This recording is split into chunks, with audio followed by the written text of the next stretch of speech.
Good morning, dear students. In my previous lecture, I teach you about the poem Kaidi aur Kokila. Today, we will read this poem, which is written by Makhan Lal Chaturvedi. बच्चों, जैसा कि इस कविता को शुरू करने से पहले हमने आपको बताया था कि ये कविता आपकी परीक्षा की दृष्टि से एक अनिवार्य कविता है, इसलिए हम इसको बहुत धीरे धीरे समझ करके करवा रहे हैं, ताकि आपको इस कविता को समझने में किसी भी प्रकार की कोई असुविधा न हो। मुझे पूर्ण आशा है कि अब तक करवाया गया जो भी इस कविता से संबंधित कार्य है वह आप अच्छी प्रकार से समझ गए होंगे। तो आज शुरू करते हैं।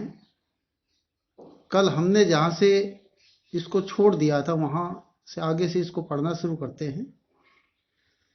काली तू रजनी भी काली, काली तू रजनी भी काली, शासन की करनी भी काली, काली लहर कल्पना काली, तेरी काल कोठड़ी काली, टोपी काली कमली काली, मेरी लोह श्रृंखला काली,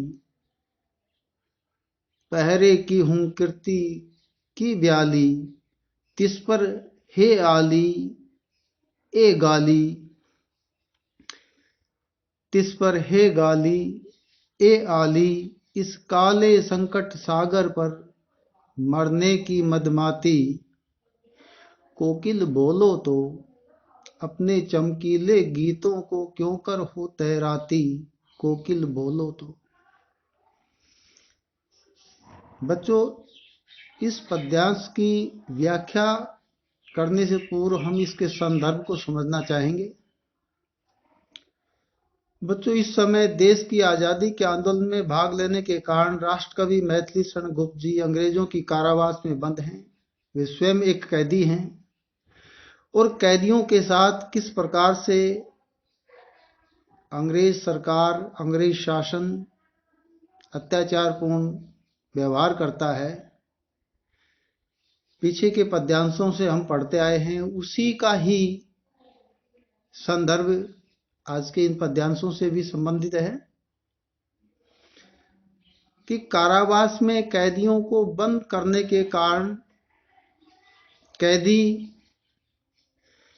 को वहां अपना जीवन किस प्रकार से कठिनाइयों के दौर से किन किन परेशानियों से सामना करते हुए गुजारना पड़ता है। कैदी कोयल को संबोधित करते हुए कहते हैं, माखनलाल चतुर्वेदी जी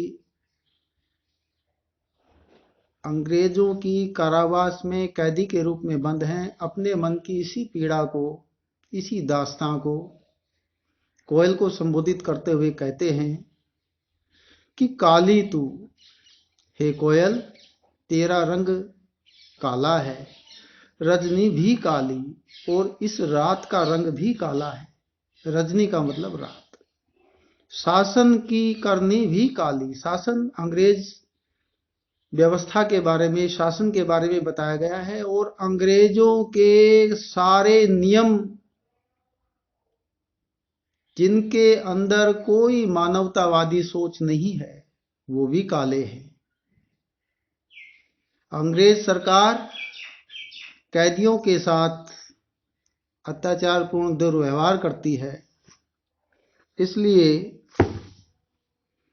कवि माखनलाल चतुर्वेदी जी उनके द्वारा किए गए दुर्व्यवहारों को, अत्याचारों को, शारीरिक और मानसिक पीड़ा को अंधकार से युक्त काले कारनामों की संज्ञा देते हैं।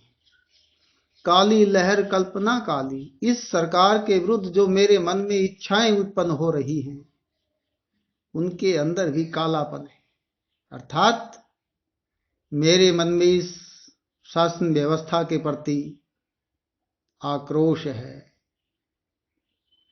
मैं अपने मन की पीड़ा को आपको संबोधित करते हुए कहना चाहता हूं। मेरी काल कोठरी काली। हम स्वतंत्रता सेनानियों को, जो कि हम कैदी हैं, यहाँ रहने के लिए जो काल 8x8 की जो कोठरी दी गई है, वह भी काले रंग की है। टोपी काली, कैदियों को पहनने के लिए सिर पर पहनने वाली टोपी भी काली है, कमली काली। और रात्रि को विश्राम करते समय ओढ़ने के लिए जो कंबल कैदियों को दिया गया है, वह भी काले रंग का है। मेरी लोह श्रृंखला, लोह मानी लोहे की, श्रृंखला मानी जंजीरें। बच्चों, कैदियों के हाथों में जो हथकड़ियां डाली जाती हैं, उसी के लिए इस शब्द का प्रयोग किया है, लोहे की जंजीरें। हमारे हाथों में जो हथकड़ियां हैं, अर्थात जो ये लोहे की जंजीरें हैं, ये भी काले रंग की है। पहरे की हूं कीर्ति की ब्याली। और इतना कुछ होते हुए भी पहरा देने वाले अंग्रेज सैनिकों की जोर जोर से आती हुई आवाज, जो इस स्थिति को और अधिक भयावह बना देती है, डरावनी बना देती है। हमें उसकी आवाज सुनकर पहले से अधिक भय लगने लगता है, हम भयभीत हो जाते हैं। तिस पर एह गाली। और इतने अधिक कष्ट सहने के बावजूद भी पहरा देने वाले सैनिकों की आती हुई गालियों से भरी आवाजें हमारी पीड़ा को और अधिक बढ़ा देती। ए आली, हे सखी। आली शब्द फिर कोयल के लिए प्रयोग किया गया, जैसा कि आपको पहले ही बताया गया कि इस शब्द का प्रयोग कवि ने बार बार किया है। इस काले संकट पर मरने की मदमाती, इस काले शब्द किस लिए प्रयोग किया गया है? अंग्रेजों की काली करतूतों के लिए ही इस शब्द का प्रयोग किया गया है। उनके जितने भी काम हैं कैदियों के प्रति, वो सब काले हैं, नियमों को कड़ाई से लागू करने वाले हैं। उन नियमों में कैदियों के प्रति कोई मानवता, कोई इंसानियत की बात दिखाई नहीं देती है। बस इसी स्थिति को ध्यान में रखते हुए कैदी के रूप में माखनलाल चतुर्वेदी जी कोयल को सखी मानकर संबोधित करते हुए कहते हैं, इस काले संकट सागर पर पराधीनता की बेड़ियों को काटने के लिए इस कालिमामयी रात्रि में, रात्रि रूपी संकट के सागर पर, यानी जहां तक हम देखते हैं गहरा ही अंधकार है, कालिमा ही कालिमा है, दूर दूर तक संकटों का सागर ही सागर है, संकट रूपी सागर, रूपक अलंकार का प्रयोग हुआ है। तुम अपनी मस्ती भरी आवाज में क्या गीत गा रही हो, जोकर चमकीले गीतों को तैराती इस कष्टदायक वातावरण में तुम किस लिए अपने चमकीले गीतों को गाती रहती हो? हे सखी, हे कोयल, तुम अपने इन मदमाते गीतों को गाए जाने का कारण मुझे अवश्य बताओ।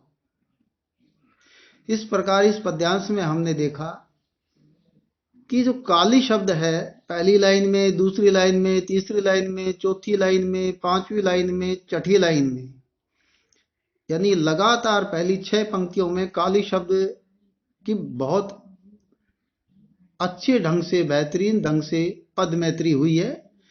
पद मैत्री कहते हैं बच्चों, जब तुकबंदी के अंदर एक जैसे शब्दों का ऊपर नीचे आते जाना और वाक्य को सार्थक बनाना, अर्थपूर्ण बनाना, प्रसंग और भाव के अनुकूल सफल सार्थकता देना, इसको हिंदी साहित्य में पद मैत्री कहते हैं।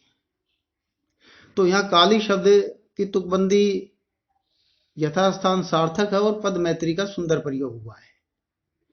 अनुप्रास अलंकार की बात करें तो हम चौथी लाइन में देखते हैं, कोठड़ी काली, काल कोठड़ी काली, कैवर्ण की आवर्ती हो रही है, इसलिए अनुप्रास अलंकार का प्रयोग किया गया है। जहां तक हम भाषा की बात करें, शुद्ध साहित्यिक खड़ी बोली का प्रयोग किया गया है। अगर रस की बात करें, कैदियों के प्रति जो अंग्रेजी सरकार का, शासन का, अधिकारियों का जो उपेक्षापूर्ण, अत्याचारपूर्ण व्यवहार है, उसके प्रति सोच सोचकर हमारे अंदर उनके प्रति दया का भाव उत्पन्न होता है, इसलिए इसके अंदर करुण रस की प्रधानता है। और जहां तक भाषा गुण की बात करें, बस इसके अंदर पूरी ही कविता में भाषा में प्रसाद गुण है। जयशंकर प्रसाद जी छायावाद के 4 आधार स्तंभों में से एक कवि माने जाते हैं, और उनकी भाषा की यह विशेषता रहती है कि उन्होंने हिंदी साहित्य की गद्य या पद्य जितनी भी विधाएं हैं, उनके अंदर अलग अलग विधाओं में जो कुछ भी लेखन कार्य किया है उसमें लंबे लंबे वाक्य लिखे हैं। ये पूरी कविता भी इसी प्रकार से प्रसाद गुण लिए हुए है। तो इस प्रकार से हम कह सकते हैं कि इस कविता में भाषा गुण को जब हम देखते हैं तो इसमें प्रसाद गुण नजर आता है।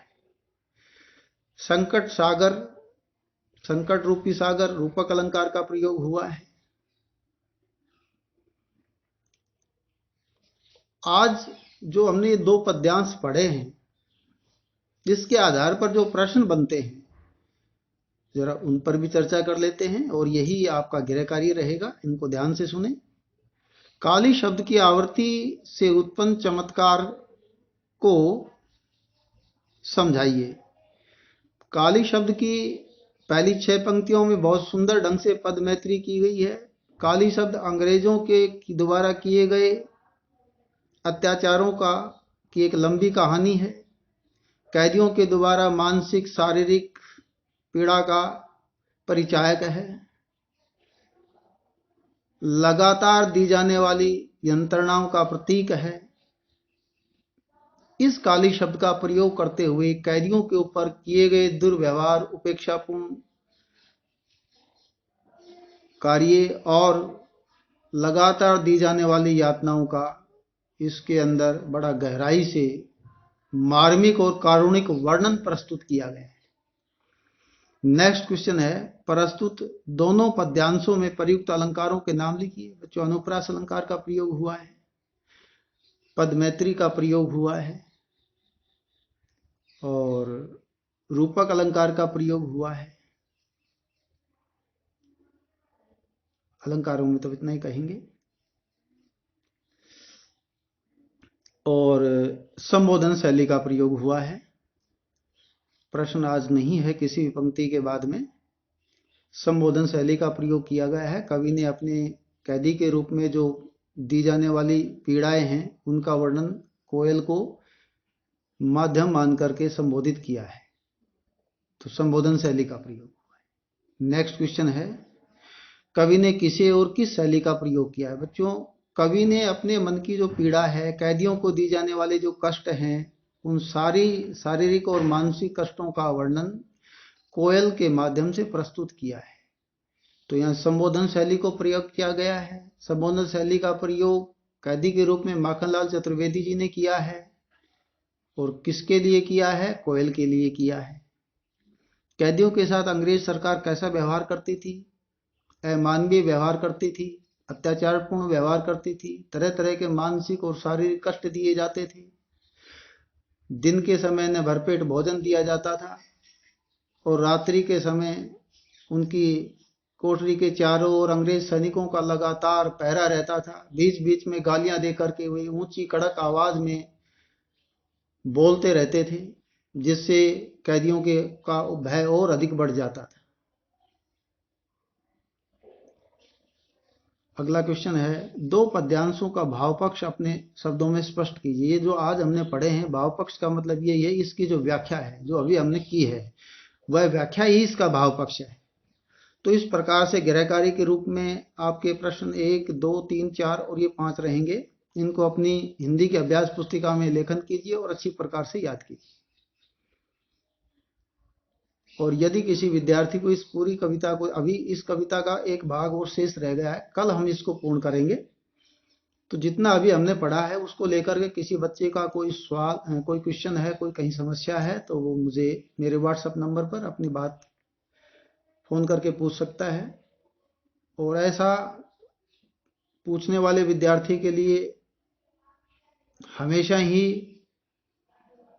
हमारा ये सुझाव है कि उनका स्वागत है और उन्हें अवश्य पूछना चाहिए। किसी प्रकार का कोई संकोच नहीं करना चाहिए, क्योंकि आज की कमजोरी कल की हमारी सफलता की सूचक है। समय रहते अगर हम अपनी कमजोरी को, अपनी समस्या का निदान कर लेते हैं तो आने वाले समय में वही हमारी सफलता का प्रतीक बनेगी। और यही, इसी रहस्य को हमें समझना है। हमें किसी प्रकार से मन महसूस करके नहीं रहना है। तो बच्चों, आज इसी गृह कार्य के साथ आज के लेक्चर को विराम देते हैं। कल इस कविता का शेष भाग पूरा करेंगे। आज का दिन आप सबके लिए शुभ और मंगलमय हो। आप सबका बहुत बहुत धन्यवाद।